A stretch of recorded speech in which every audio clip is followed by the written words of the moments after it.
നമ്മുടെ Sarovaram bio park ഒരുപാട് പേർ ഉപയോഗിക്കുന്ന പ്രധാനപ്പെട്ട ഒരു കേന്ദ്രമാണ്. രാവിലെ പ്രഭാത സവാരി നിങ്ങളിലും പലരും വരാറുണ്ടെന്നാണ് എനിക്ക് തോന്നുന്നത്. തുടങ്ങി രാത്രി വരെ, വൈകിട്ട് വരെ ഇവിടെ ആളുകൾ ഉണ്ടാകാറുണ്ട്. കോഴിക്കോട് നഗരത്തിൽ വരുന്ന മറ്റ് ജില്ലകളിലുള്ളവർ അതുപോലെ സഞ്ചാരികളൊക്കെ പ്രധാനമായും വരുന്നൊരു കേന്ദ്രമാണ്. ഈ ഗവൺമെൻറ് വന്നതിന് ശേഷം ഈ ബയോ പാർക്കിൻ്റെ നവീകരണവുമായി ബന്ധപ്പെട്ട് തുടക്കത്തിൽ തന്നെ ചില പദ്ധതികൾ നടപ്പിലാക്കി. 1,74,00,000 രൂപയാണ് ഇതിനു വേണ്ടി ടൂറിസം വകുപ്പ് ചെലവഴിച്ചത്. ഇപ്പോൾ വീണ്ടും മറ്റ് ചില കാര്യങ്ങൾ കൂടി ഇവിടെ സരോവരം ബയോ പാർക്കിൽ ചെയ്യാനാണ് ഉദ്ദേശിക്കുന്നത്.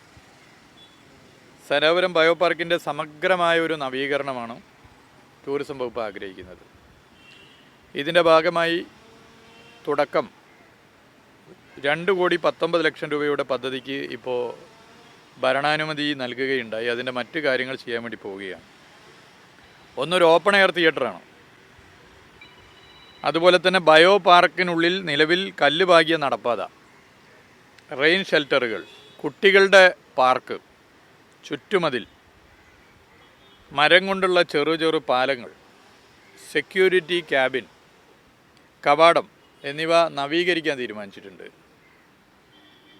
കുട്ടികൾക്ക് നല്ലൊരു പാർക്കാക്കി അതിനെ മാറ്റണം. അതുപോലെ തന്നെ നല്ല നടപ്പാതയാക്കണം. ഇതൊക്കെ ഒരു പ്രധാന ആവശ്യമായി കണ്ടുകൊണ്ടാണ് ഇപ്പോൾ ഇടപെടുന്നത്. അതുപോലെ തന്നെ ഇവിടെ ഒരു CCTV ക്യാമറ വേണമെന്നുള്ള ആവശ്യം വലിയ നിലയിൽ ഉയർന്നു വന്നിട്ടുണ്ട്. അപ്പോൾ കുട്ടികളും കുടുംബവും ഉൾപ്പെടെ ഒരുപാട് പേർ ഇവിടെ വരുന്നതാണ്.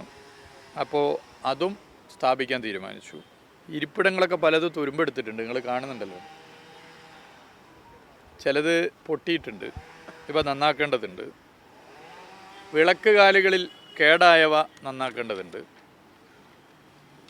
അതുപോലെ തന്നെ വിവിധ പരിപാടികൾ ഇവിടെ നടക്കുന്നുണ്ട്. അതിന് എത്തിച്ചേരുന്ന ഓപ്പൺ സ്റ്റേജും പരിസരവും മഴ പെയ്താൽ വലിയ പ്രശ്നമാണ്. മഴ കൊള്ളുകയാണ് ആൾക്കാർ. മഴ നനയാതെ ഇരിക്കുവാനുള്ള ചെറുതും വലുതുമായ റെയിൻ ഷെൽട്ടറുകൾ സ്ഥാപിക്കുന്നുണ്ട്.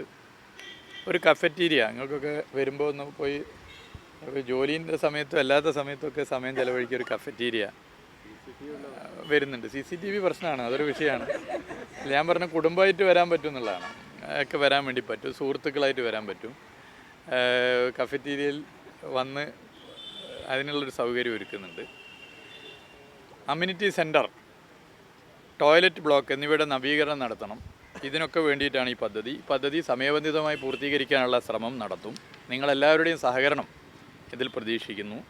ദീർഘകാലമായി നമ്മൾ സരോവരം ബയോ പാർക്കിൻ്റെ നവീകരണം നടത്തണമെന്നുള്ളത് കഴിഞ്ഞ വർഷം അതിൻ്റെ തുടക്കമിട്ടു. ഇപ്പോൾ അടുത്ത നിലയിൽ മുന്നോട്ട് പോകുന്നു. ഇങ്ങനെ ഒരു പ്രധാനപ്പെട്ട ടൂറിസ്റ്റ് കേന്ദ്രം എന്നുള്ള നിലയിൽ സരോവരം ബയോ പാർക്കിൻ്റെ നവീകരണം ടൂറിസം വകുപ്പ് ഏറ്റെടുത്തിരിക്കുകയാണ്.